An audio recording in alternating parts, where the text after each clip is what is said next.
Hi everyone, Coach Kherk here. Tips for building an effective search engine optimization strategy. Part number 1.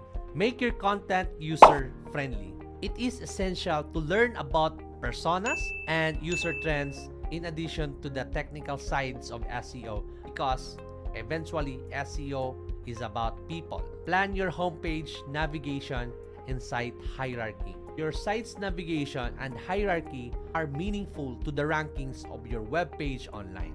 Each page needs its title and therefore its unique URL.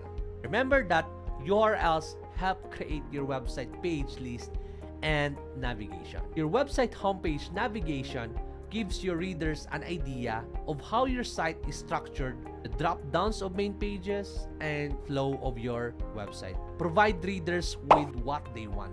Look for the information they seek and engage with your content because website visitors want to navigate your sites quickly. You also need to create unique pages title. Each page title should be unique, exact, informative, and easily to understood by the page it is on. Well, that's all we have for today, and stay tuned for more SEO tips. Thank you for watching. To learn more guys, you need to go to kherkroldanseo.com. See you there.